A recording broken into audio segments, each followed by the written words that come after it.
আসসালামু আলাইকুম ওয়া রাহমাতুল্লাহি ওয়া বারাকাতুহু।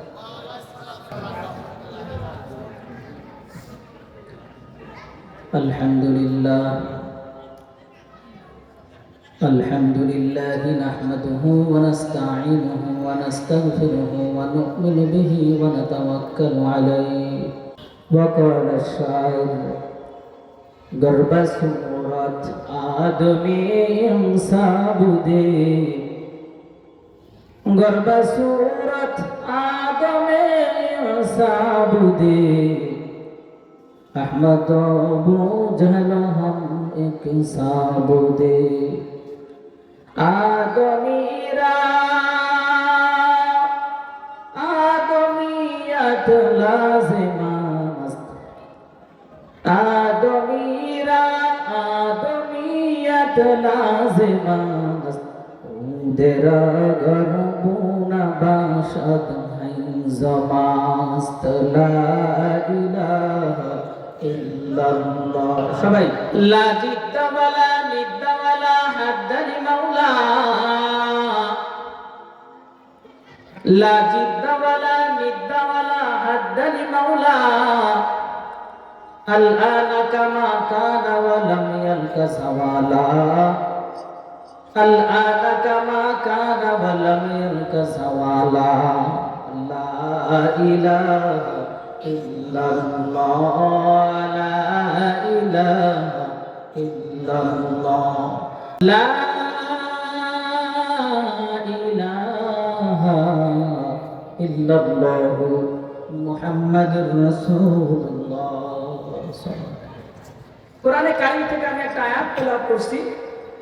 আল্লাহ সুবহানাহু ওয়া তাআলা বলেন, ইন্না আকরামাকুম ইনদাল্লাহি আতকাকুম।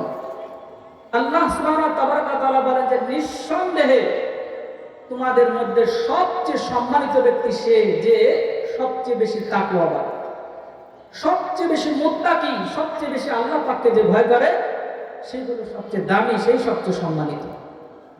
এই মুত্তাকি তাকওয়া এই শব্দটা কোরআনের মধ্যে অসংখ্য জায়গায় আসছে। এমনকি কোরআনে কারিমের শুরুর দিকে আল্লাহ পাক কোরআনে কারিমের পরিচয় দেওয়ার পরেই বলছেন এই কোরআনে কারিমটা শুধুমাত্র তাদেরকেই পথ দেখাবে যে সমস্ত ব্যক্তিরা হলো মুত্তাকি। তাকওয়াবান না হওয়া পর্যন্ত কোনো মুমিন, কোনো মুসলমান কোরআনের থেকে হিদায়াত পাবে। হিদায়াত পাওয়ার পূর্ব শর্তই হলো মুত্তাকি হওয়া। আল্লাহ সুবহানাহু ওয়া তাআলা পরিষ্কার ভাবে শুরুর দিকে বলে দিয়েছেন, আলিফ লাম মিম যালিকাল কিতাবু লা রাইবা ফীহি হুদাল লিল মুত্তাকিন।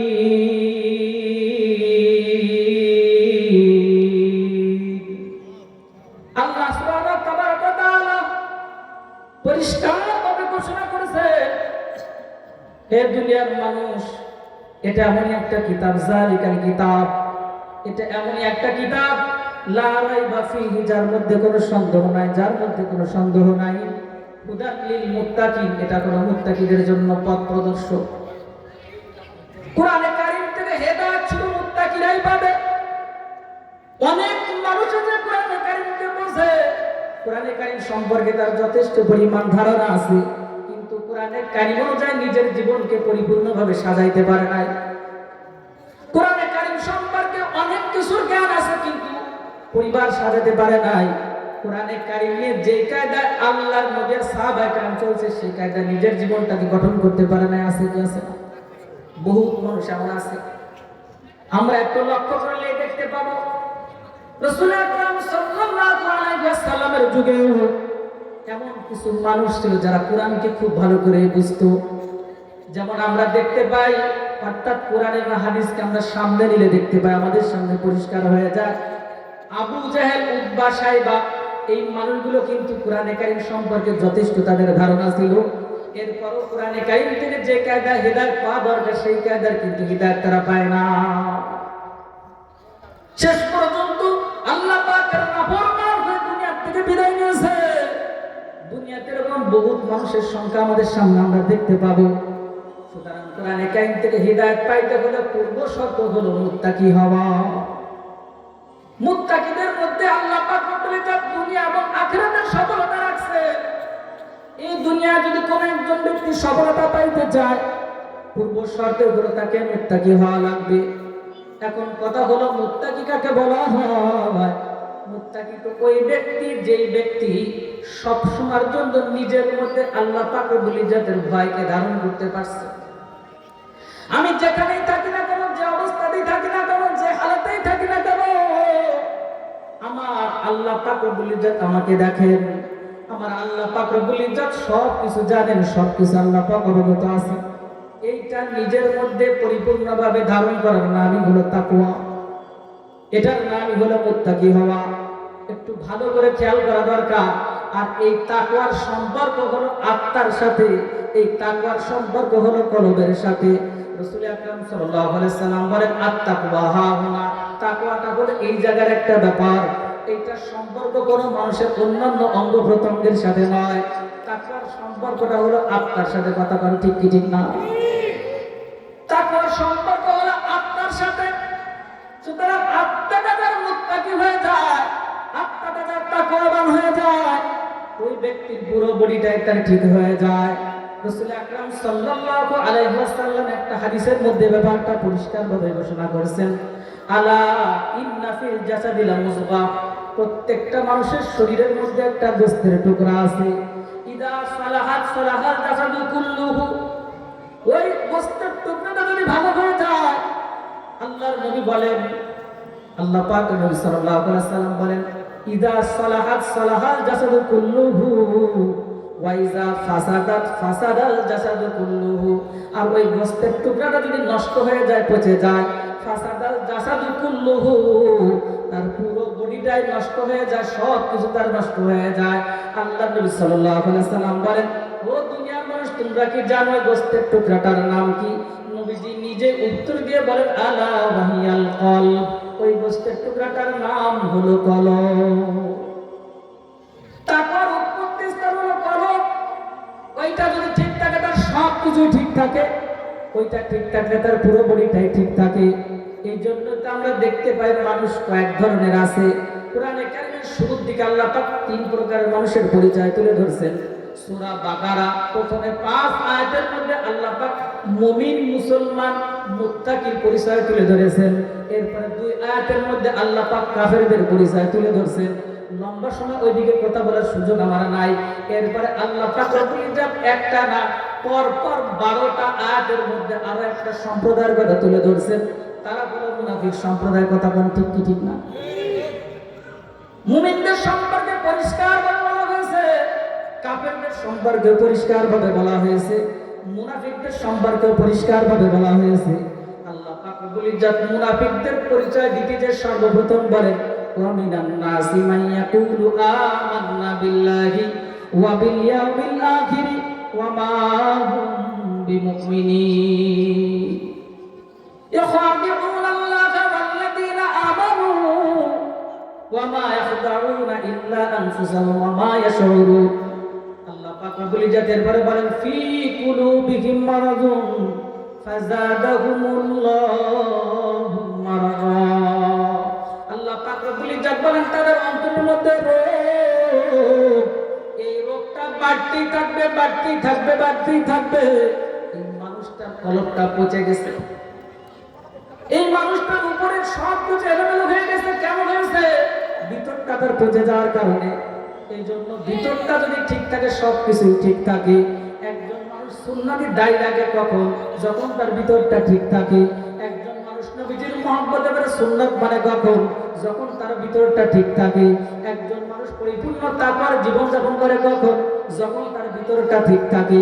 ভিতরটা যখন এলোমেলো হয়ে যায়, সব কিছু এলোমেলো হয়। কথা কোন ঠিক কি ঠিক না?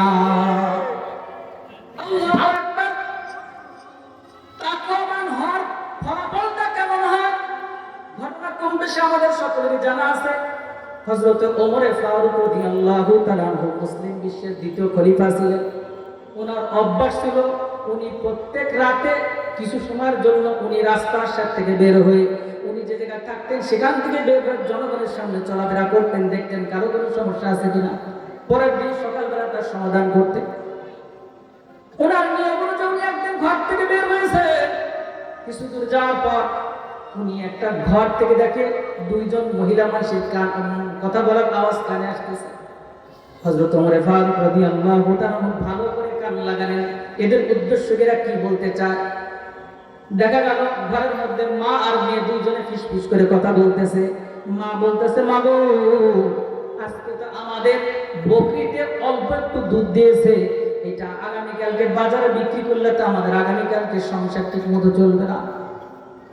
মেয়ে বলতেছে, মা গো, কি করা যায়? মা বলতেছে, ও মা, এই রাতের অন্ধকারে দুধের সাথে একটু বেশি করে পানি মিশায় দাও। মেয়েটা বলতেছে, মা গো, কিভাবে পানিতে মিশাই, দুধের সাথে কিভাবে পানি দিব? এটা তো সম্ভব না, কারণ এটা করলে পরে একটা হারাম কাজ হবে, এটা বিক্রি করলে এটা হারাম হবে। আল্লাহ পাক রব্বুল ইজ্জত নিষেধ করেছেন। হযরত ওমর ফারুক এটা জানলে পরে আমাদেরকে শাস্তি দিবে। মা বলতেছে, এই গভীর রাত্রে ওমর ফারুক এটা কিভাবে জানবে আর কিভাবে আমাদের শাস্তি দিবে? সুতরাং ওমর ফারুক এই রাতে জানবার কথা নয়, এই জন্য তুমি পানি দাও, কোনো সমস্যা না। মেয়েটা বলতেছে, মা গো, এখন যদি পানি মিশায়, হযরত ওমর দেখুক আর না দেখুক, একজন সত্তা তো সবসময়ের জন্য তাকায় থাকে, যে কখনো কোনোদিন ঘুমায় না। আল্লাহ পাক রব্বুল ইজ্জত তিনি বলেন সেই সত্তা, আল্লাহু লা ইলাহা ইল্লা হুয়াল হাইয়ুল কাইয়্যুম লা তা'খুযুহু সিনাতুন ওয়ালা নাওম। তিনি তেমন একটা সত্তা যে কখনো কোনোদিন ঘুম আসে না, ঘুমের ভাবও কখনো আসে না। সেই সত্তাটা আমার দিকে তোমার দিকে চেয়েছে, মা গো, এই অবস্থার মধ্যে কি কায়দা আমি দুধের সাথে পানি মিশাই? নিঃসন্দেহে আল্লাহ পাকের দরবার থেকে বাঁচার কোনো লাইন থাকবে না। তুমি যতই বলো আমি দুধের সাথে পানি মিশাইতে পারবো না। এইভাবে রাত কেটে গেছে। হযরত ওমর রাস্তার সাথে ফেরত গেছেন। ফেরত যাওয়ার পর পরের দিন সকালবেলা পাইক পেয়াদা দিয়ে মা মেয়ে দুজনকে এই রাস্তার সাথে ডাকাইছে। রাস্তার সাথে ডাকানোর পর হযরত ওমর বলতেছেন, গতকালকে রাত্রে মা আর মেয়ে তোমরা কি গল্প করেছিলে আমাকে একটু শোনাও। মা থরথর করে কাঁদতেছে, মেয়েটাও থরথর করে কাঁদতেছে। এরপরে হযরত ওমর ফারুক রাদিয়াল্লাহু তাআলা আনহু বললেন যে, গতকালকে তোমার মা মেয়ে দুইজনের সমস্ত কথোপকথন আমি শ্রবণ করেছি। মেয়েটার কথাটা আমার বড় ভালো লেগেছে। মেয়েটার মধ্যে তাকওয়া আছে, খোদাভীরু আছে, আল্লাহ পাকের ভয় আছে, পরকালে আল্লাহর সামনে দাঁড়াইতে হবে এই ভয় আছে। এই জন্য আমার বড় ভালো লেগেছে। হযরত ওমর বললেন, আমার ছেলে আসেমকে ডাকো। হযরত আসেমকে ডাকা হলো। হযরত ওমর ফারুক বললেন, আসেম, আমার বড় পছন্দ হয়েছে মেয়েটার, তুমি যদি আমার কথা রাখো আমি এই মেয়েটার সাথে তোমাকে বিবাহ দিতে চাই। হযরত আসেম বললেন, বাবা আমি রাজি আছি, এমন তাকওয়াবান মুত্তাকি লোক আমার দরকার। হযরত ওমর নিজের সন্তানের সাথে সাধারণ একজন বৃদ্ধ মহিলা এই মেয়েটাকে বিবাহ দিয়ে দিলেন। হে ভাই, হে পর্দার মা গো, ওই ঘরে ওই বংশের মধ্যে এক পুরুষ পরে যে আল্লাহ পাক রব্বুল ইজ্জত ওই মেয়ের গর্ভের থেকে তার মেয়ের মধ্যে একটা সন্তান দান করেছেন, যে লোকটার নাম হলো বাদশা ওমর ইবনে আব্দুল আজিজ। কথা কোন ঠিক কি ঠিক না? তাকওয়ার গুণে গুণান্বিত হওয়ার কারণে ওই মেয়ের পেট থেকে এমন একজন সন্তান আল্লাহ পাক দান করলেন, যিনি সারা পৃথিবীর মধ্যে পঞ্চম খলিফা হিসেবে বিবেচিত হয়। চার খলিফা হযরত আবু বকর, হযরত ওমর, হযরত আলী আর হযরত উসমান, এর মধ্যে পঞ্চম খলিফা হিসেবে যাকে গণ্য করা হয়, যদিও তিনি চার খলিফার থেকে বেশ পরে দুনিয়াতে আসছেন, এরপরও তাকে পঞ্চম খলিফা হিসেবে গণ্য করা হয়। যার শাসন আমলকে বলা হয় সোনালী যুগ, যেই যুগে শোনা যায় বাঘ আর ছাগল এক ঘাটে পানি পান করতো। জোরে কন্যা সুবহানাল্লাহ। এই পুরস্কারটা কিসের জন্য হয়েছে? তাকওয়ার গুণে, আল্লাহর ভয় করার কারণে। কথা কান ঠিক কি ঠিক না? আল্লাহু আকবার। আমরা সারা পৃথিবীর মধ্যে মুসলমানরা যাকে গৌসুল আজম হিসেবে চেনে, তিনার নাম হলো বড় পীর আব্দুল কাদের জিলানী। কথা কান ঠিক কি ঠিক? আব্দুল কাদের জিলানী যে এত বড় আল্লাহওয়ালা, গৌসুল আজম বলা হয়। কেন বলা হয় এর পিছনে কিন্তু একটু খুঁজলে পরে আমরা পেয়ে যাব। হযরত আব্দুল কাদের জিলানীর আব্বার নাম ছিল আবু সালেহ জঙ্গি মুসা। আল্লাহ পাকের বান্দা, বড় তাকওয়াবান ছিলেন, গরিব মানুষ ছিলেন। একদিন রাস্তা দিয়ে যাওয়ার পথে খুব ক্ষুধা লাগছে, হঠাৎ করে দেখে যে নদী দিয়ে ভেসে আসতেছে একটা ফল। তিনি ফলটাকে গ্রহণ করলেন, খেয়ে ফেললেন ক্ষুধার যাতনা।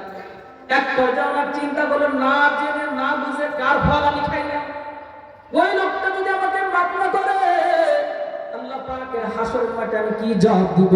উনি ব্যাকে আসলেন, খুঁজতে থাকলেন কোথায় গেলে পরে এই ফলের মালিককে পাওয়া যাবে।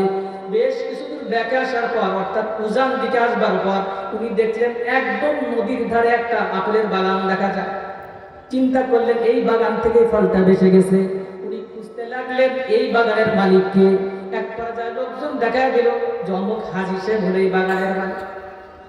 আব্দুল কাদের জিলানীর আব্বা আবু সলে উনি তখন ওই জায়গায় গেলেন, যে বললেন, হাজি সাহেব আমি তো ভুল করে আপনার বাগান থেকে পড়া একটা ফল বেঁচে যান, সেই ফলটাকে আমি খেয়েছি। যদি আপনি দুনিয়া থেকে আমাকে ক্ষমা না করেন, হাসরের মাঠে একটা ফলের হিসাব দিয়ে আমার পক্ষে সম্ভব না।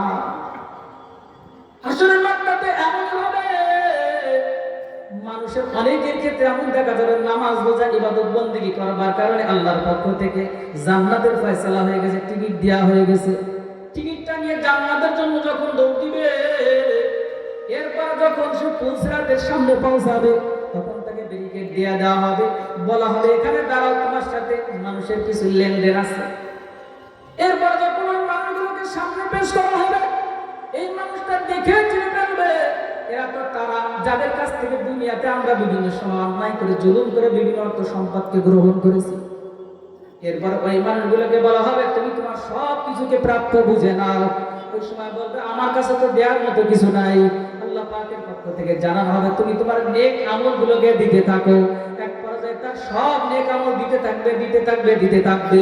দেখা যাবে জিন্দেগিতে যত নেক আমল করেছিল অর্ধেক শেষ হয়ে গেছে, এখনো পর্যন্ত অর্ধেক আপেলের দাম শোধ করতে পারে না। এরপরে বলবে আর তো নেক আমল দেয় না, এখন কি করবো? আল্লাহ পাকের পক্ষ থেকে তখন বলা হবে ওই বাকি অর্ধেক আপেলের দাম শোধ করবার জন্য ওই লোকটার যার থেকে তুমি নিয়েছিলে ওর অর্ধেক ওইটাকে শোধ করবার জন্য ওর জিন্দেগীর গুনাহগুলোকে তুমি নিয়ে নাও। এরপর ওই ব্যক্তির গুনাহগুলোকে দেয়া শুরু হবে। এক পর্যায়ে দেখা যাবে যার থেকে অন্যায়ভাবে কোনো কিছু নেওয়া হয়েছিল সেই ব্যক্তি গুনাহমুক্ত হয়ে গেছে, নেককার হয়ে গেছে, জান্নাতি হয়ে যাবে। আর নামাজ রোজা করেওয়ালা এমন একজন ব্যক্তি পরের সম্পদকে গ্রহণ করবার জন্য ওই লোকটা ব্রিজ পার হওয়ার সুযোগ পাবে না, জাহান্নামী হয়ে যাবে। আব্দুল কাদের জিলানীর আব্বা আবু সালেহ মুসা তিনি চিন্তা করলেন পরকালের হিসাব বড় কঠিন হবে, এই জন্য দুনিয়াতে মাফ করানো দরকার। উনি কায়মনোবাদকে হাজী সাহেবের সামনে হাত জোর করে বললেন, বাবাজি আমি একটা ফল ভুল করে খেয়ে ফেলেছি, আমাকে একটু মাফ করা যায় কিনা? হাজী সাহেব চিন্তা করলেন এত বড় তাকওয়াবান মানুষ, পরেশগার মানুষ, এই মানুষটাকে কি এইভাবে ছেড়ে দেওয়া যায়? বললেন, বাবা আল্লাহওয়ালা মানুষ ফল খেয়েছে, এত তাড়াতাড়ি কি মাফ করা যায়? যদি ক্ষমা পাইতে চাও আমার বাড়িতে তোমাকে 1 বছর তোমাকে কাটাতে হবে। বললেন, তাও আমরা আছে, কিন্তু আমি পরকালে মাফ পাইতে চাই, এই জন্য আমি আপনার বাড়িতে 1 বছর থাকবো, আমার কোনো আপত্তি নাই। 1 বছর পর্যন্ত সেখানে থাকলেন, থাকবার পর বলে এবার আমাকে মাফ করে বিদায় দেন। হাজী সাহেব বলে, ও বাবা ফল খেয়েছে, এত তাড়াতাড়ি কি মাফ করা যায়? আরো 1 বছর আমার বাড়িতে তোমার থাকা লাগবে। এরপর আরো 1 বছর থাকলেন। 2য় বছর পার করার পরে বলতেছে এবার আমাকে ক্ষমা করে বিদায় দেন। বলে যে এত তাড়াতাড়ি মাফ করা যায়, আরো 1 বছর থাকা লাগবে।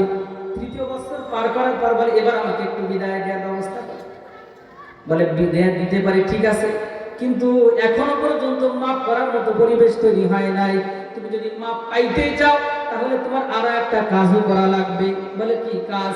বলে আমার ঘরে একটা মেয়ে আছে, মেয়েটা আমার বধির, মেয়েটা আমার কালা, মেয়েটা আমার কথা শোনে না, মেয়েটা আমার কথা বলতে পারে না, মেয়েটা আমার খুড়া, মেয়েটা আমার লোলা, মেয়েটা আমার বোবা। এমন একটা মেয়ে আছে, মেয়েটাকে যদি বিবাহ করে নিজের স্ত্রী বানাইতে পারো তাহলে মনে হয়তো তোমার আপেলের দাম আমি মাফ করব। আব্দুল কাদের জিলানীর আব্বা আবু সালেহ মুসা তিনি বললেন, হাজী সাহেব বড় মুসিবতের মধ্যে পড়ে গেছি, কিন্তু দুনিয়ার এই সামান্য কষ্ট আমার কাছে কষ্ট না, কিন্তু পরকালে কিভাবে আমি মাপ পাইতে পারি, এই জন্য আমি এই কথার উপরেও রাজি হয়ে গেলাম। এক পর্যায়ে বিবাহ শাদী হয়ে গেছে না দেখা দিদির উপরে। উনি তো আসলে বিবাহ করছেন পরকালে বাঁচার আশায়, কথা বলেন ঠিক কি ঠিক? বিবাহ হয়ে গেছে বাসর রাতে।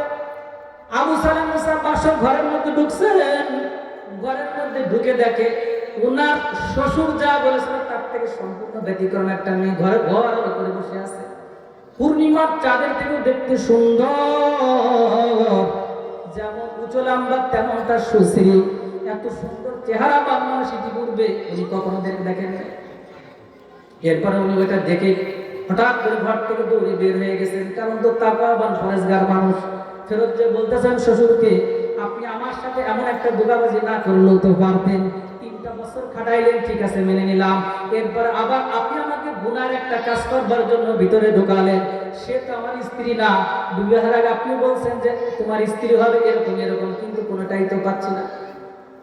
এক পর্যায়ে শ্বশুর বলতেছে, হ্যাঁ ওটাই আমার মেয়ে, ওটাই তোমার স্ত্রী। বলে তাহলে কেন বললেন অসুন্দর কালো?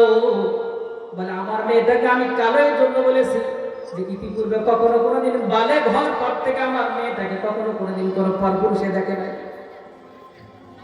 বলে তা নয় বুঝলাম, কিন্তু কি করে বললেন মেয়েটা আপনার বোবা, অথচ সে সুন্দর সুললিত কণ্ঠে কথা বলতে পারে? শ্বশুর বললেন, আমি তাকে বোবা এই জন্য বলেছি, আমার জানা মতে বালে ঘর পর থেকে সে কখনো কোনোদিন কোনো পরপুরুষের সাথে হাসি তামাশা করে কথা বলে। মেয়েটা আমার কোনোদিন কোনো অশ্লীল কথা কোনো পরপুরুষের সাথে কথাবার্তা শোনেও নাই, এই জন্য আমি তাকে বলেছি বধির। মেয়েটা আমার কখনো কোনোদিন নিজের পায়ে হেঁটে এমন কোনো জায়গায় যায় না যেখানে গেলে পরে গুনাহ হয়, এই জন্য আমি বলেছি আমার মেয়েটা আমার লোলা। বাবারে সব কিছু ঠিক আছে, 3টা বছর তোমাকে রাখবার মূল কারণ ছিল যখন তুমি এই ফলের দাম শোধ করবার জন্য এসেছো, তখন চিন্তা করলাম এরকম তাকওয়াবান মানুষ পাওয়া বড় সহজ নয়। আল্লাহ পাক আমাকে সম্পত্তি দিয়েছে, এই সম্পত্তি দিয়ে কি করব? একটা মেয়েকে আমি এমন একজন তাকওয়াবান মানুষের হাতেই তুলে দিতে চাই। এই জন্য আমি আমার স্ত্রীর কাছে খোঁজ নিয়ে দেখলাম মেয়েটা আমার বালেগা হয়েছে কিনা, কিন্তু খোঁজ নিয়ে দেখলাম মেয়েটা আমার বালেগা হয় নাই। এই জন্য 1 বছর দেরি করাইলাম। 2য় বছর খোঁজ দিলাম, তখনও বালেগা হয় নাই। এই জন্য আরো 1 বছর দেরি করাইলাম। এরপরে আবার খোঁজ নিয়ে দেখলাম বালেগা হয় নাই। 3য় বছর দেরি করাইলাম। এরপরে যখন সে বিবাহ উপযুক্ত হয়েছে তখন তোমার সাথে বিবাহের ব্যবস্থা করে দিলাম। আল্লাহু আকবার। দেখেন আমি যে কথাটা বুঝাইতে চাই, অমন পর্দানিশীল মা আর এমন তাকওয়াবান বাবার ঘরে আল্লাহ পাক রব্বুল ইজ্জত এমন একটা সন্তান দান করছেন, যে সন্তান হলো সারা পৃথিবীর সব মুসলমানদের কাছে গৌসুল আজম বড় পীর আব্দুল কাদের জিলানী। কথা বল ঠিক কি ঠিক না? তাকওয়ার গুণ এমন গুণ, তাকওয়ার পাওয়ার এমন পাওয়া। অনেকেই আমাদের অভিযোগ সন্তানটা আমার কথা শোনে না, স্ত্রী আমার কথা শোনে না, এলোমেলো জীবন যাপন করে, বড় অশান্তির মধ্যে আছি। খোঁজ নিয়ে দেখেন নিজের জীবনটা কতটুকু তাকওয়ার গুণে গুণান্বিত করে সাজাইছে। এই জন্য আমি যে কথাটা বলতে চাই, ইমানদার আমরা নিঃসন্দেহে, ইমানদার না বলে এই মাঠে আসতাম না, ইমানদার না বলে মাথার মধ্যে টুপি লাগাইতাম না, ইমানদার না বলে নামাজের জন্য মসজিদে যাইতাম না, ইমানদার না বলে সুন্নাতকে ভালোবাসতাম না। কিন্তু আল্লাহ পাক রব্বুল ইজ্জত ইমানদারদেরকে ডাক দিয়ে এক জায়গায় না, কোরআনে কারীমের অসংখ্য অগণিত জায়গায় বলছেন, ইয়া আইয়ুহাল্লাযীনা আমানুত্তাকুল্লাহ। আল্লাহ পাক কোরআনে কারীমের বহু জায়গায় বলছেন, ইয়া আইয়ুহাল্লাযীনা আমানুত্তাকুল্লাহ। হে ঈমানদাররা, আল্লাহ পাককে ভয় করো, আল্লাহ পাককে ভয় করো। এই আল্লাহ পাকের ভয়ের গুণটা অর্জন করার মধ্যে দুনিয়া আর আখিরাতের কামিয়াবি। আল্লাহু আকবার। আব্দুল্লাহ ইবনে মুবারক নামক একজন ব্যক্তির নাম কি কখনো শুনছেন? যেই মানুষটা ইমাম বুখারী রাহমাতুল্লাহ আলাইহির দাদা উস্তাদ ছিলেন, আব্দুল্লাহ ইবনে মুবারক। হাদিসের বড় বড় কিতাব পড়তে গেলে তার নাম না নিয়ে হাদিসের কিতাব পড়া বড় কঠিন হয়ে যায়। এই আব্দুল্লাহ ইবনে মুবারকের আব্বা মুবারক রাহমাতুল্লাহি আলাইহি, উনি একজন মানুষের একজন আপনার বড় মাপের একজন জমিদারের আওতায় উনি গোলাম ছিলেন। গোলামি করতে করতে একদিন উনি ওনার দায়িত্ব দেওয়া হয়েছে একটা বাগানের মধ্যে ফল এগুলোকে সংরক্ষণ করবার জন্য। ওনার মালিক একদম ঘুরতে মুবারক রাহমাতুল্লাহ আলাইহি যে অঞ্চলের জিম্মাদার সেখানে চলে গেছে। যার পরে বলতেছে, মুবারক তোমার আওতার মধ্যে যেই জায়গার ফলটুকু আছে ওইখান থেকে আমাকে একটু ভালো আনার ভালো আঙ্গুর এনে আমাকে একটু খাওয়া। আব্দুল্লাহ ইবনে মুবারকের আব্বা মুবারক রাহমাতুল্লাহ আলাইহি কয়েক জায়গা থেকে খুঁজে খুঁজে কিছু সুন্দর দেখতে কিছু ফল ওনার সামনে পেশ করলেন। ওইগুলোকে উনি মুখে দিয়ে সাথে সাথে বলি করছেন, বলে এত বাজে আর এত তিতা এত খারাপ ফল ইতিপূর্বে আমি কখনো আমার বাগান থেকে খাই নাই। এ সম্পর্কে কি তোমার ধারণা নাই যে কোন ফলটা ভালো কোন ফলটা মন্দ? আব্দুল্লাহ ইবনে মুবারকের আব্বা মুবারক রাহমাতুল্লাহ আলাইহি বলেন, হুজুর সত্য কথা বলতেছি, আপনার বাগানের কোন ফল সম্পর্কে আমার ধারণা নাই। বলে, তুমি আমার বাগানে তো দীর্ঘদিন যাবত এখানে আসো, তুমি কি কোনোদিন কখনো কোন ফল একটা খেয়ে দেখো নাই? বলে, হুজুর আমি জীবনে কখনো কোনোদিন একটা ফুল ফল আমার মুখের মধ্যে আমি দেই নাই। বলে, তোমার কি মন চায় না? বলে, অবশ্যই চায়, কিন্তু আপনি তো আমাকে অনুমতি দেন নাই। যখন আমি কোনো ফলে হাত দিতে যাই সাথে সাথে আমার মনের মধ্যে একটা জিনিস উদয় হয় যে এই ফলটা যে আমি খাইবো, এই ফলটা তো আমার দুনিয়ার মালিক দেখুক আর না দেখুক, আমার মালিক আল্লাহ দেখতেছে। কথা কান ঠিক কি ঠিক না? এই জন্য আমি খাই না। এই কথাটা একজন গোলামের মুখ থেকে শোনার পর মালিকের মনের মধ্যে আলাদা একটা অনুভূতি তৈরি হয়েছে। বাড়িতে যে স্ত্রীকে কথাগুলো বলছে, স্ত্রীও শুনে হতভম্ব হয়ে গেছে। কয়েকদিন পর স্ত্রী বলতেছে, মেয়েটা তো বড় হয়েছে, বিবাহ দেওয়া দরকার। এক পর্যায়ে চতুর্দিকে খুঁজতে খুঁজতে এক সময় স্ত্রী বলতেছে, কেমন ছেলের সাথে মেয়ে বিবাহ দিলে ভালো হয়? আমাদের ওই যে আনার বাগানের গোলাম মুবারকের সাথে একটু পরামর্শ করলে কেমন হয়? মুবারক রাহমাতুল্লাহ আলাইহি পরামর্শ দিলেন। আল্লাহ নবী বলেন, চারটি জিনিস দেখে ছেলে মেয়ে বিবাহ দেওয়া যায়। তুনকাহুল মারআতু লিআরবাঈন, 7 জিনিসের উপরে ভিত্তি করে ছেলে মেয়েকে বিবাহ দেওয়া হয়। এর মধ্যে একটা হলো তার বংশ, একটা হলো তার সৌন্দর্য, একটা হলো তার সম্পদ, আর একটা হলো তার দ্বীনদারিত্ব। ফাজফার বিজাতিদ দ্বীন, এর মধ্যে দ্বীনদারিত্বকে প্রাধান্য দিতে হবে। দিলে পরে বড় ভালো হবে, আর না দিলে তারিবাত এদাই, আপনার হাত ধ্বংস হয়ে যাবে, আপনি ক্ষতিগ্রস্ত হয়ে যাবেন। মুবারক রাহমাতুল্লাহ আলাইহি এরকম সুন্দর পরামর্শ দেওয়ার পর ওই মালিক ওনার স্ত্রীর কাছে এসে বলে, এই তো বললে, এখন কি করা যায়? স্ত্রী বলে, এরকম গুণ বিশিষ্ট ছেলে পাওয়া তো বড় দুষ্কর ব্যাপার। খুঁজতে থাকেন, কয়েকদিন করে খুঁজোই কায়দার কোনো দিনদার মানুষ পায় নাই।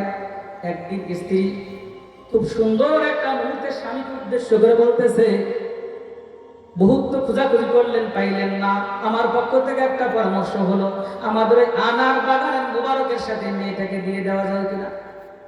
স্বামী বলতেছে, এটাও তো ভাবছি, কিন্তু আমি সাহস করে তোমাকে বলতে পারি নাই। বলে, আমরা না হয় রাজি হলাম, কিন্তু আমাদের মেয়েটা কি রাজি হবে? মালিক তার মাকে দিয়ে অর্থাৎ মেয়ের দাদিকে দিয়ে এই কথাগুলো তার মেয়ের কাছে শোনাইছে। মেয়েটা বলছে, দীর্ঘদিন যাবৎ মায়ের মুখ থেকে মুবারকের তাকওয়ার গুণ শুনতে শুনতে আমিও কেমন যেন তার প্রতি ভক্ত হয়ে গেছি। কারণ যে মানুষটা আল্লাহর ভয়ে ফলে হাত দেয় না, মাসকে মাস যুগকে যুগ পার হয়ে যায়, আল্লাহ পাকের ভয়তে কোনো ফলের মধ্যে সে হাত দেয় নাই, আমার বিশ্বাস সে কখনো কোনোদিন চোখের খেয়ানত করবে না। আমার বিশ্বাস কখনো কোনোদিন স্ত্রীকে ঠকাইবে না।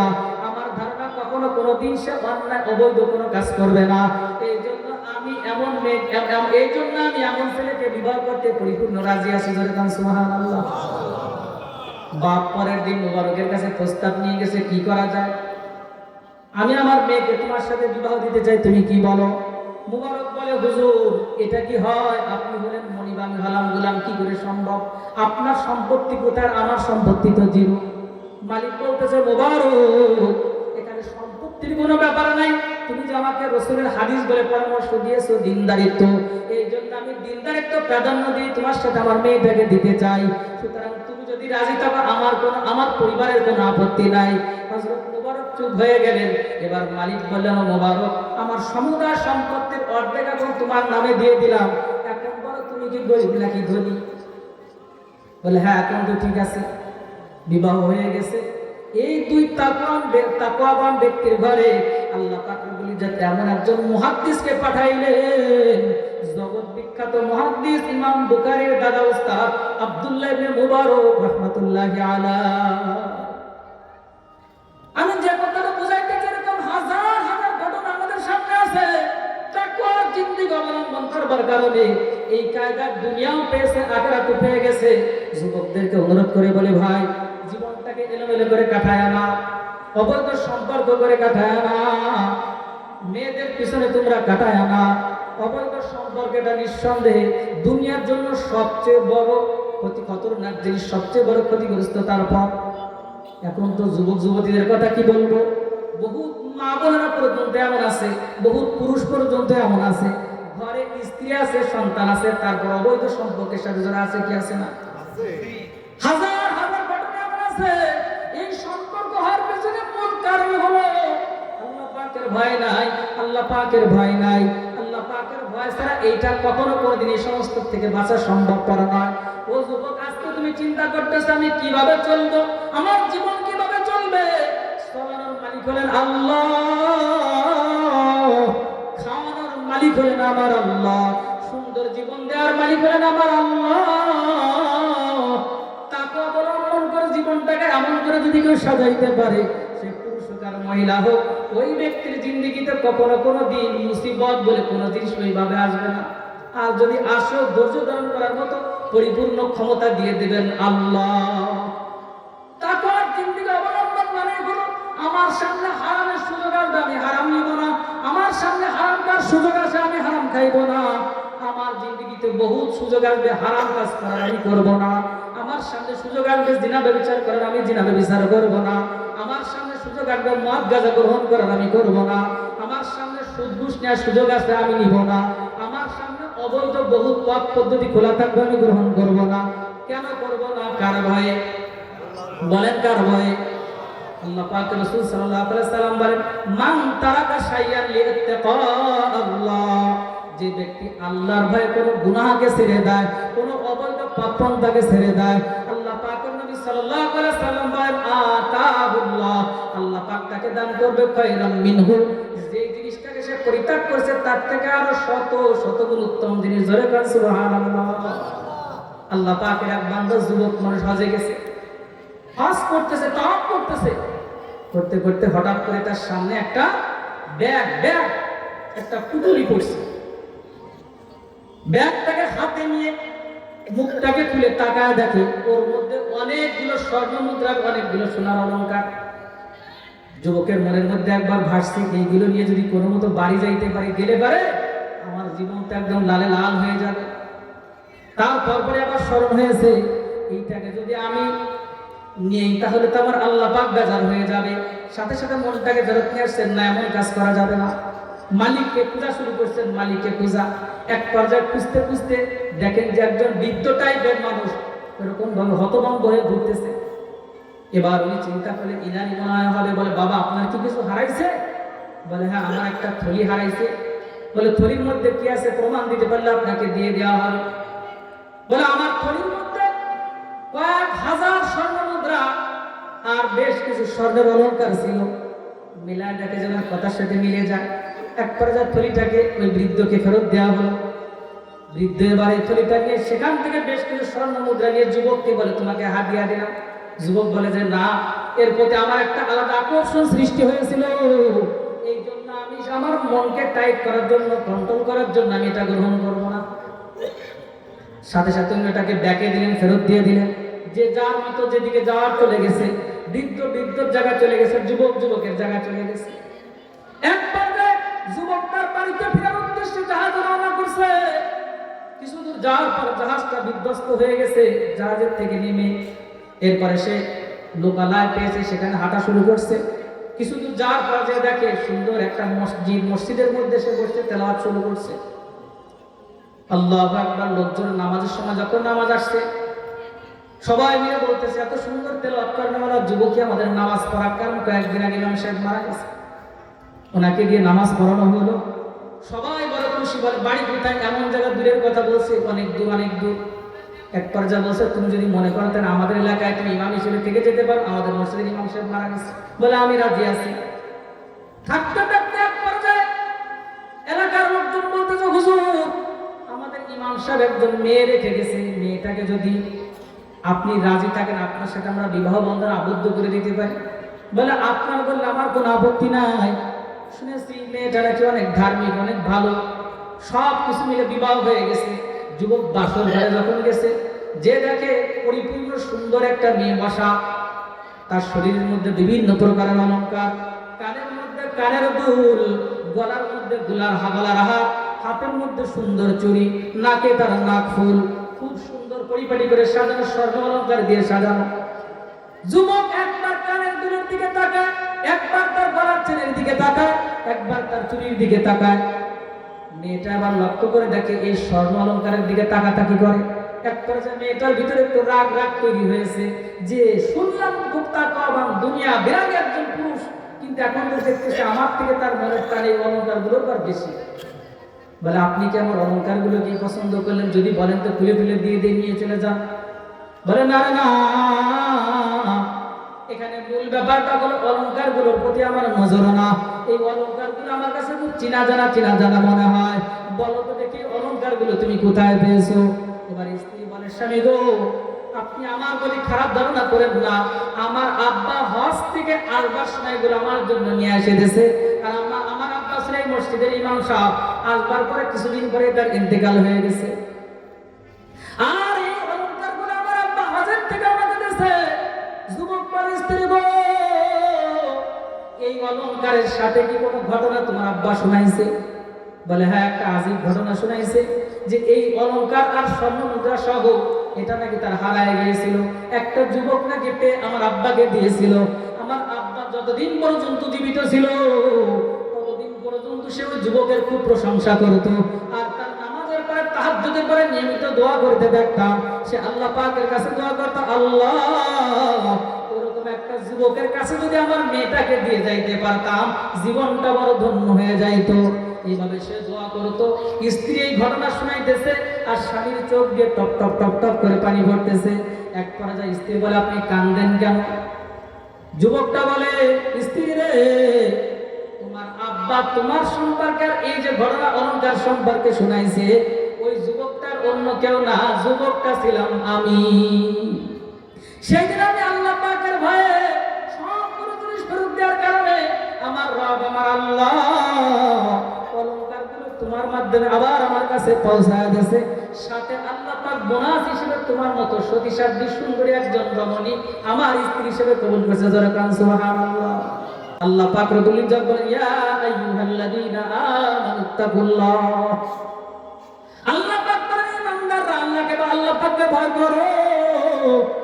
আর এই ভয় পূর্ণতা পাওয়ার জন্য কুনু মাসাদিকিন, আল্লাহওয়ালা ব্যক্তিদের একটু সংস্পর্শ সোহবত ইখতিয়ার করো। আল্লাহওয়ালাদের মজলিস ইখতিয়ার করো। আল্লাহওয়ালাদের মজলিসে গেলে বান্দা আল্লাহওয়ালায় পরিণত হয়। কারণ কি? আমরা জানি যে যার সাথে চলে একসময় তার নামটা তাই হয়ে যায়।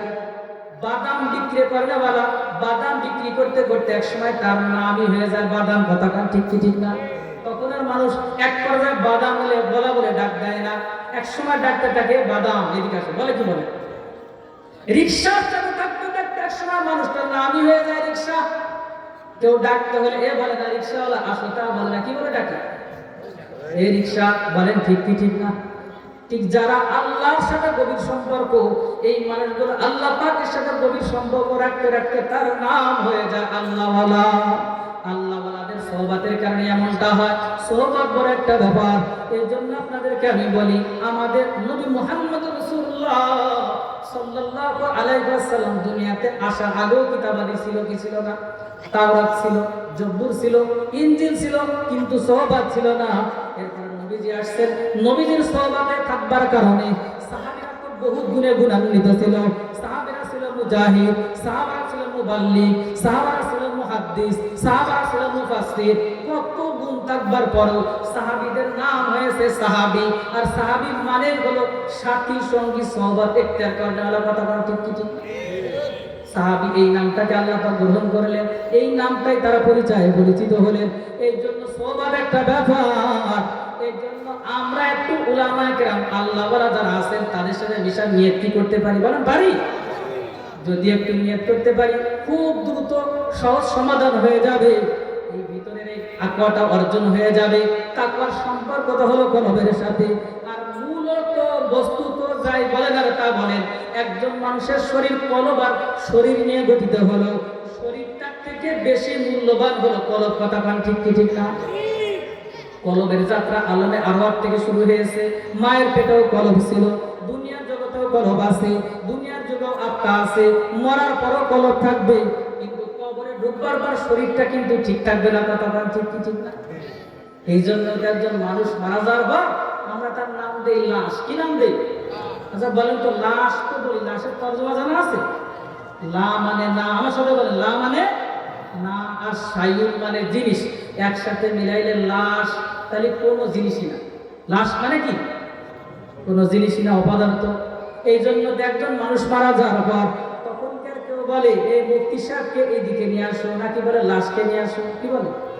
কেউ যে বলে হাজী সাহেবের গোসল করাও, তাই বলে, নাকি লাশের গোসল করো? বলে কি হাজী সাহেবের কবর কি হয়েছে, মেম্বার সাহেবের কবর কি হয়েছে, চেয়ারম্যান সাহেবের কবর কি হয়েছে, তা কি বলে? নাকি বলে লাশের দাফন কি হয়েছে, লাশের জানাজা কি হয়েছে। তখন ওই মানুষটার নাম থাকে না, নাম হয়ে যায় লাশ। আর লাশ মানে কি? মানে লাশ মানে কি? কোনো জিনিসই না, কোনো পদার্থই না।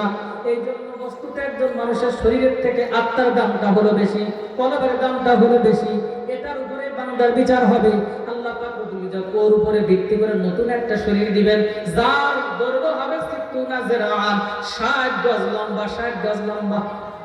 এই যে শরীরটা মাটির সাথে মিশে যাবে, এই শরীরটার কোনো মূল্য থাকবে না। অথচ দেখেন এই শরীরটার জন্য কি পরিমাণ মেহনত আমরা করি। সকালবেলা একবার খাওয়াই, নাস্তা খাওয়াই, এরপরে আবার খাওয়াই, দুপুরবেলা ভরপুর খাবার খাওয়াই, আসরের পরে আর একবার চা নাস্তা খাওয়াই, মাগরিবের পরে আর একবার হলে ভালো হয়, রাত্রে আর একবার খাই, ঘুমানোর আগে আর একবার খাওয়াই। খালি খাওয়ানো ট্রিটমেন্ট। যত প্রকার অসুস্থতা, সামান্য একটু জ্বর হলে ডাক্তারের কাছে দৌড়াই, কাজ না হলে খুলনাতে যাই, খুলনা না হলে ঢাকাতে দৌড়াই, ঢাকাতে না হলে বিভিন্ন দেশে আমরা দৌড়াই। কি দৌড়াই না কত? অথচ এইটা আমার পর হয়ে যাবে। শরীরের যেমন রোগ হয়, আত্মার কলবরু তেমন রোগ হয়, কলবরু তেমন রোগ হয়। আর এই রোগটা যদি কেউ পরিপূর্ণতা ভাবে ট্রিটমেন্ট না করে, শরীরের ট্রিটমেন্ট না করলে যেমন শারীরিক অসুস্থ হয়ে যায়, আত্মার ট্রিটমেন্ট না করলে আত্মাও তেমন অসুস্থ হয়ে যায়। কথা ঠিক কি ঠিক না? একটা উদাহরণ দিলে বুঝতে পারবেন। এই যে এখন হালকা শীত পড়া শুরু হয়েছে, আমার কিন্তু গা ঘেমে গেছে। এখন আবার মনে হচ্ছে একটু বাতাস হলে ভালো হয়। ডাক দরকার নেই, ফ্যান দিলে গলা ঠান্ডা হয়ে বসে যাবে। তো গরমকালে গরম লাগে, এটাই স্বাভাবিক, এটাই স্বাভাবিক। কথা না ঠিক কিনা? এখন চৈত্র মাসের গরম, সেই সময় একজন মানুষ বলতেছে আমার খেতা কাপড় দাও, আমার কম্বল দিয়ে ঢেকে দাও। তার মানে কি বুঝবেন বলেন তো দেখি? ওই লোকটার কি হয়েছে? জ্বর হয়ে গেছে। এখন তার শরীরে কম্বল লাগবে। এক কথাই আমরা বলে দিতে পারবো এই লোকটা কি হয়ে গেছে? এখন অসুস্থ হয়ে গেছে। যা ভালো লাগার দরকার ছিল তার এখন কি ভালো লাগতেছে, এখন আর ভালো লাগতেছে। একজন মানুষ স্বাভাবিকভাবে খাবার খাবে, এখন যদি আপনাকে বিরিয়ানি, কুপ্তা, পোলাও দেওয়া হয়, ভালো লাগবে কি লাগবে না? ভালো লাগবে। কিন্তু একজন মানুষের যদি সারাদিন ধরে পাতলা পায়খানা আছে, বমি হয়েছে, এখন তার সামনে আপনি এগুলো নিয়ে দেন, বলবো সরা আমার বমি আসতেছে, খাওয়ার চাহিদা নেই। ঠিক কি ঠিক না? এক ব্যক্তি বলতে পারবো এই লোকটা কি হয়েছে? শরীর অসুস্থ হয়ে গেছে। যে জিনিস ভালো লাগার দরকার, ভালো না লাগলে আমরা বুঝি শরীরটা খারাপ, তখন বিভিন্ন ডাক্তারের কাছে দৌড়াই। ঠিক এমনই ভাবে একজন মানুষের যা ভালো লাগার দরকার যদি ভালো না লাগে, নামাজ ভালো লাগার দরকার ছিল, নামাজ ভালো লাগে না, রোজা ভালো লাগার দরকার ছিল, রোজা ভালো লাগে না, ওয়াজ ভালো লাগার দরকার ছিল, ওয়াজ ভালো লাগে না, তেলাওয়াত ভালো লাগার দরকার ছিল, তেলাওয়াত ভালো লাগে না, জিকির আজকার ভালো লাগার দরকার ছিল, জিকির আজকার ভালো লাগে না, সুন্নাত মানা ভালো লাগার দরকার ছিল, সুন্নাত ভালো লাগে না, উল্টোটা ভালো লাগে, গান বাদ্য ভালো লাগে, সিনেমা ভালো লাগে, অন্যায় ভালো লাগে, মা বোনদের বেপরদা হয়ে চলতে ভালো লাগে, গুনাহ করতে ভালো লাগে, অবৈধ সম্পর্ক করে ঘন্টাকে ঘন্টা মোবাইলে কথা বলতে ভালো লাগে, মোবাইলে চ্যাটিং করতে ভালো লাগে, কোরআনে কারিমের তেলাওয়াত ভালো লাগে না। বুঝতে হবে এই লোকটা উপরে যায় কিছু থাকুক আর না থাকুক, ভিতরটা তার সুস্থ। কথা কান ঠিক ঠিক না? ট্রিটমেন্টের প্রয়োজন আছে কি আছে না? আর এই ট্রিটমেন্টটাই হলো কোন একজন আল্লাহওয়ালার দরবারে যাওয়া। এটা আল্লাহ পাক নিজে বলেছেন, কুনু মা সালিকিন, আল্লাহওয়ালাদের মজলিসে তৈরি করো, আল্লাহওয়ালাদের মজলিসে দৌড়াও, কলবটাকে সুস্থ করো। কারণ বান্দাকে পরকালে ডাক দেওয়া হবে, কিন্তু কলব নফসের আত্মার উপরে ভিত্তি করে কথা বলে। আল্লাহু আকবার। কোরআনে কারীম সূরা ফাজর আল্লাহ পাক শেষের দিকে ডাকতে বলেন, ইয়া আইয়াতুহান নাফসুল মুতমাইন্নাহ ইরজিই ইলা রাব্বিকি রাদিয়াতাম মারদিয়া। কোরআন শরীফের কথাটাকে আমি বানায় বললাম। কোরআন শরীফে আছে কি? আল্লাহ পাক ডাক দেন, ইয়া আইয়াতুহান নাফসুল মুতমাইন্নাহ, হে পবিত্র আত্মা, হে সুস্থ আত্মা, ইরজিই ইলা রাব্বিক, তোমার রবের দিকে ফেরত আসো। রাদিয়াতাম মারদিয়া, তুমিও তোমার রবের উপরে খুশি আর তোমার রবও তোমার উপরে খুশি। ফাদখুলি ফি ইবাদি, আল্লাহর নেককার বান্দাদের অন্তর্ভুক্ত তুমিও হয়ে যাও। আর ওয়াদখুলি জান্নাতি, আল্লাহ পাকের জান্নাতের মেহমান তুমি হয়ে যাও। তাহলে ডাক হবে কি করে? নাম ধরে নাকি আত্মার ডাক? কথা বলেন, কার ডাক? আত্মার ডাক হয়ে যাবে। এরপরে আবার আল্লাহ পাকের নবী বলেন, হাদিসের মধ্যে পরিষ্কার বলে আসছে, বান্দার আত্মাটা যদি গুনাহ করতে করতে পচা আত্মা হয়ে যায়, নাম ধরে সেখানেও ডাকা হবে না, তখন তাকে ডাক দেওয়া হবে ইয়া আইয়াতুহান নাফসুল খবিসা বলে, হে খবিস আত্মা তুমি এখন বের হয়ে আসো, শাস্তির জন্য বের হয়ে আসো। সুতরাং ডাকতে হবে কিসের উপরে? মানুষের নাম ধরে নাকি আত্মার উপরে? আত্মার উপরে হবে। এই জন্য আমাদের কাছে দামি কোনটা জিনিস হওয়ার কথা ছিল, শরীর নাকি আত্মা? কিন্তু আমরা তো দাম দেই কোনটাকে বেশি? শরীরকে দাম দিয়েছি। তাহলে কি আমরা সঠিক পথে আছি না বেঠিক আছি? বলেন, সঠিকটা আমাদের দরকার। এই শরীরটা কিন্তু আমার আপনার কোনো উপকারে আসবে না। এই অঙ্গ প্রত্যঙ্গগুলো কিন্তু আমার আপনার পার হয়ে যাবে। হাসরের মাঠ যখন কায়েম হয়ে যাবে, আল্লাহ পাক রব্বুল ইজ্জত সারা জীবনের জিন্দেগিতে কি করছি সেটা শুনতে যাবে। বান্দা বলবে সব ঠিকঠাক ছিল, আল্লাহ পাক বলবেন না তুমি তো ঠিকঠাক ছিলে না। বলবেন না আমার সব ঠিকঠাক ছিল। আল্লাহ পাক তখন ডাক দিবেন কিরামান কাতিবিনা ইয়ালামুনা মা তাফআলুন। দুজন ফেরেশতা সব টপ টপ করে বলে দিবে এই লোকটা এই করছিল। ফেরেশতা বলবে আর ওই লোকটা তখন বলবে আমি এগুলো করি নাই, মিথ্যা বলা হচ্ছে। আল্লাহ পাক বলবেন ওয়াইদা সুহুবুন শিরাত, আমলনামাটাকে পরিষ্কার সামনে খুলে দাও। আমলনামাকে খুলে দেওয়ার পরে বলবে এগুলো করি নাই। ভিডিও চালায় দেওয়া হবে, বলবে এগুলো করি নাই। সব বলে এডিট করা, কি করা? এডিট করা, বলে এগুলো আমি করি নাই। আল্লাহ পাক রব্বুল ইজ্জত তখন বলবেন ইয়ামা ইদিন তুহাদ্দিসু আখবারাহা, জমিনকে বলবে জমিন এই বান্দার আমলনামাগুলোকে তোমরা একটু সাক্ষী দিয়ে দাও। জমিন তখন ওই বান্দার বিরুদ্ধে সব প্রকারের সাক্ষী দিয়ে বলবে অমুক জায়গায় দাঁড়াই করছিল, অমুক জায়গায় দাঁড়াই করছিল, অমুক জায়গায় দাঁড়াই করছিল। সব যখন পটপট করে বলে দিবে, বান্দা তখন বলবে এগুলো আমি করি না, আমার বিরুদ্ধে মিথ্যা বলা হচ্ছে। এরপর আল্লাহ পাক একটু রাগান্বিত হয়ে যাবে। সূরা ইয়াসিন সাক্ষী। আল্লাহ পাক তখন বলবেন আল ইয়াউমা নাখতিমু আলা আফওয়াহিহিম, এই বান্দার মুখের উপর একটা মোহর মেরে দাও। তুকাল্লিমুনা আইদিহিম, আমি কথা বলবো তার হাতের সাথে। ওয়া তাশহাদু আরজুলুহুম, আমার আজকে তার পা তার বিরুদ্ধে সাক্ষী দিয়ে দিবে। বিমা কানু ইয়াকসিবুন, জীবন ভর কি করেছিল সব সাক্ষী আমার হাত, আমার পা, আমার সমস্ত অঙ্গ প্রত্যঙ্গ আল্লাহর সামনে দিয়ে। অথচ এর জন্য কত মেহনত, এর জন্যই চুরি, এর জন্যই ডাকাতি, এর জন্যই মিথ্যা বলা, এর জন্য জুলুম অত্যাচার করা। কথা কান ঠিক কি ঠিক না? সব কিছু আমার আপনার বিরুদ্ধে সাক্ষী দিয়ে দিবে। বান্দা বাঁচবার জন্য তখন চারিদিকে তাকাতাকি করবে। আল্লাহ পাক রব্বুল ইজ্জত বলেন ফেরেশতার দল, হুজুহু এই লোকটাকে শক্ত করে ধরো। ফাগুজু ফাগুল্লুহু, শিকল দিয়ে পিঠ পুরাদের শক্ত করে বাঁধো। সুম্মাল জাহিমা সাল্লু, এরপর ওকে জাহান্নামের মধ্যে ফেলায়া দাও। তখন ওই বান্দা বাঁচবার জন্য এদিকে সেদিকে তাকাতাকি করবে। এক পর্যায়ে তার সামনে পড়বে তার আপন ভাই।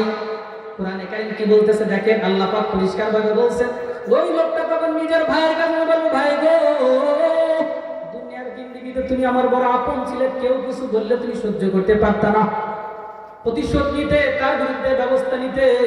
ভাই আজকে আমি বড় বিপদে পড়ে গেছি, আমাকে একটু বাঁচানো যায়, একটু নেকি দিয়ে। ভাই তখন কি করবে? কোরআন বলেন ইয়াউমা ইয়াফিরুল মারউ মিন আখিহি, ভাই তখন ভাইকে রেখে পালায় চলে যাবে। ইয়াফিরু, পালায় চলে যাবে, পালায় চলে যাবে। বান্দা বাঁচবার জন্য মায়ের কাছে যাবে। কোরআন বলেন ইয়াউমা ইয়াফিরুল মারউ মিন আখিহি ওয়া উম্মিহি, মায়ের কাছে যাওয়ার পর মাও পালায়ন করবে। সন্তান তখন মায়ের পিছু পিছু দৌড়াবে, বলবে মা গো, দুনিয়ার জিন্দেগিতে দেখতে তুমি আমাকে কত আদর করতে রে মা। ও মা, তোমার গর্ভে আসার পর থেকে তুমি ঠিক মতো করে খাও নাই। ও মা, রাতের বেলায় তুমি ঠিক মতো ঘুমাও নাই। ও মা, আমি যখন তোমার গর্ভের থেকে ভূমিষ্ঠ ছিলাম, মৃত্যুবরণ করার মতো ছোট্টখাটো একটা কষ্ট তুমি করেছিলে রে মা। একদিন না, দুই দিন না, দুইটা বছর তোমার বুকের দুধ আমাকে খাওয়াইছো। ও মা গো, শীতের রাত্রে ডান পাশে শোয়াইছো, প্রসাদ করে দিয়েছি, বাম পাশে শোয়াইছো। বাম পাশে প্রসাব করে দিয়েছি, বুকের উপরে শোয়াইছো, নিজে প্রসাবের মধ্যে ঠান্ডার মধ্যে থাকছো, আমাকে কষ্ট পাইতে দাও নাই। মাগো নিজে না খাবার মুখে খাবার তুলে দিতে। আজকে বড় বিপদে দু একটা নেকি দিলে হয়তো মাপ পর একটা লাইন হতে পারে।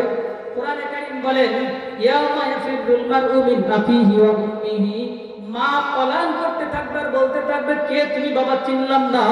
দুনিয়াতে আমার সন্তান থাকা তো বহুত দূরের কথা, দুনিয়াতে কখনো কোনোদিন তো আমার বিবাহ হয় না। এরপরে বাবার কাছে যাবে, বাবাও বলবে আমি তো তোমাকে চিনি না, আমার সন্তান বলে কেউ ছিল না। এরপরে সন্তান ওই মানুষটা দৌড়াইতে দৌড়াইতে ছুটতে থাকবে, কার কাছে গেলে পাওয়া যাবে?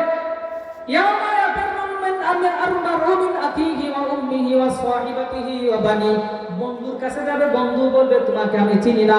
স্ত্রীর কাছে যাবে, স্ত্রী বলবে চিনি না। স্ত্রী যখন স্বামীর কাছে যাবে, স্বামী বলবে চিনি না। সন্তানের কাছে যাবে, সন্তান বলবে চিনি না। এই কায়দায় বান্দা হাউতাশ করতে থাকবে, হাউতাশ করতে থাকবে। সর্বশেষ তাকে জাহান্নাম ছাড়ার বিকল্প কোনো পথ থাকবে না। কোনো প্রকারের কোনো সুযোগ আর তখন কি থাকবে না। কতক্ষণ ঠিক কি ঠিক?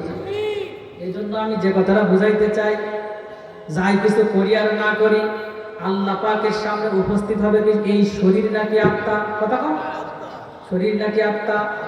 এই জন্য মেহনতটাকে শরীরের উপরে বেশি হওয়ার দরকার নাকি আত্মার উপরে? একটু বা আত্মার উপরে হওয়া দরকার। কিন্তু দুঃখজনক, আমরা হাজার চেষ্টা হাজার ভাবে করি, কিন্তু আত্মার সংশোধনের জন্য কোনো চেষ্টা তেমন আমাদের নাই। বলে হুজুর দুনিয়া উল্টো পাল্টা করে ফেলে দেবো, কিন্তু আমি নিজে ভালো হবো। তার মানে কি সবাই ভালো হয়ে যাক? এই দুনিয়ার সবচেয়ে বড় জিনিস হলো নসিহত। আপনি একজনের কাছে যান, চায়ের আড্ডায় বসেন, ইসলাম সম্পর্কে দেখবেন এত পরিমাণ ধারণা আপনাকে দিয়ে দেবে। আপনি আর কতটুকু জানেন, মুফতি সাহেব আর কতটুকু জানে, তার থেকে কয়েকজন বেশি দেখবেন চায়ের দোকান যারা আশেপাশে যারা বসে থেকে তারা বলে কথা বলেন ঠিক কি ঠিক না। নিজের মধ্যে ইসলাম ফিট করা দরকার। এইটা কখনো নিজে কখনো কি করে না, চিন্তা ভাবনা।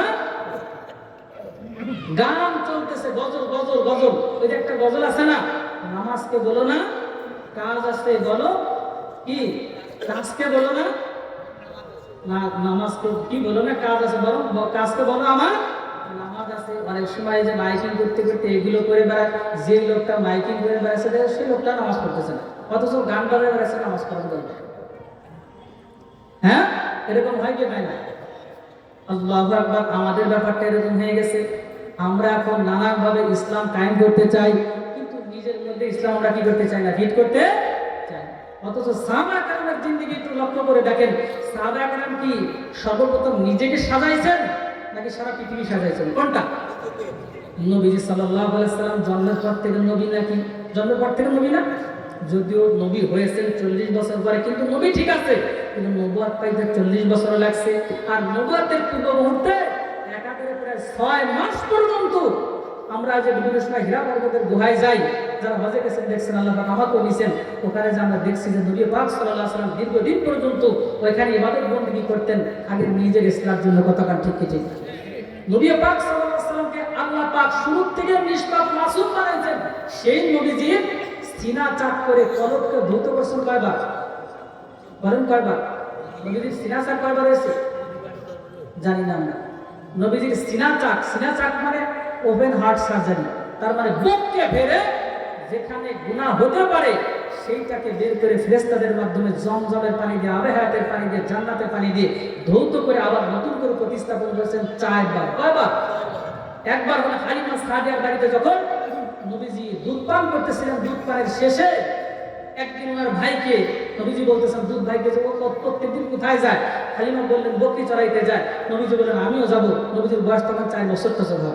তো যেয়ে বকরি চড়াইতে চড়াইতে হঠাৎ করে ওই ওনার দুধ ভাই আব্দুল্লাহ দৌড়ে এসে বলতেছেন, মা আমার আরব্য ভাইকে, আমার মক্কার ভাইকে, আমার কুরাইশি ভাইকে দুইজন লোক এসে শোয়ায়ে পেট ফেরে সেখান থেকে কি বের করছে, আমি এদিক দিকে চলে আসছে।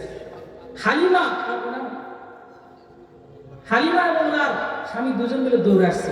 এখন এসে দেখে যে তুমি বসে বসে হাঁপাচ্ছ। তো বললেন কি হয়েছে বাবা?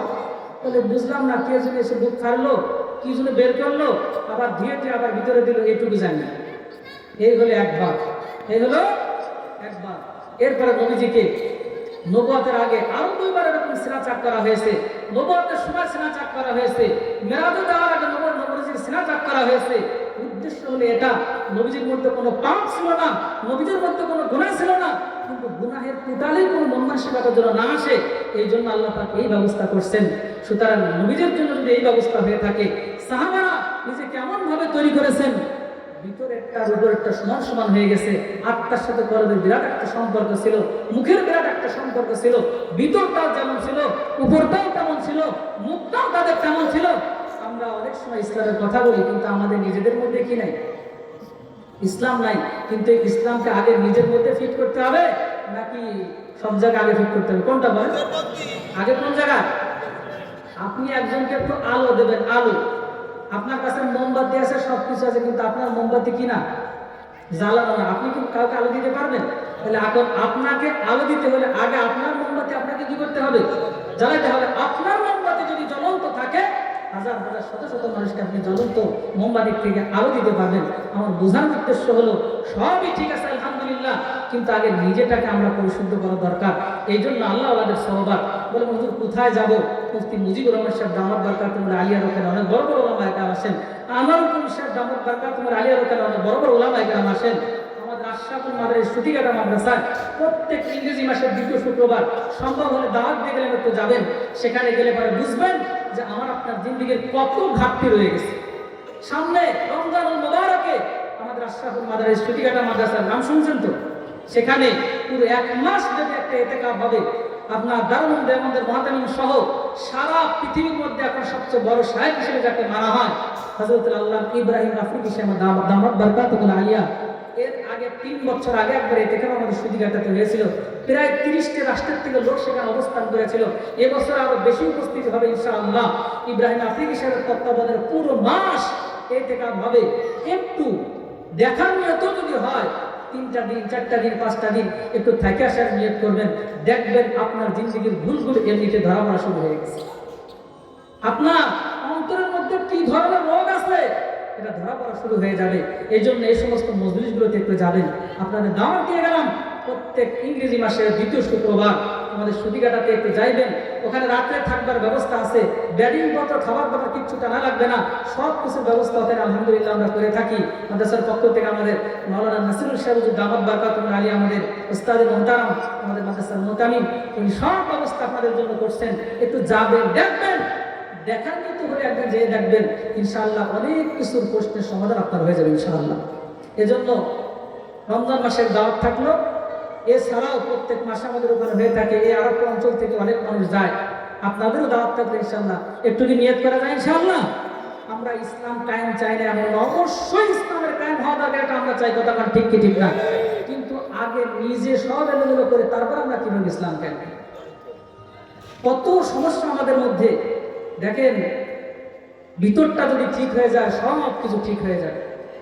নিজে একটা আমরা যত হাজার চেষ্টা করি যে প্রশাসনিকভাবে বিভিন্ন প্রকারের অন্যায়কে বন্ধ করতে হবে, সেই বন্ধ করাটা অতটা সহজ হবে না যখন নিজের থেকে নিজের সিকিউরিটি হয়ে যাবে।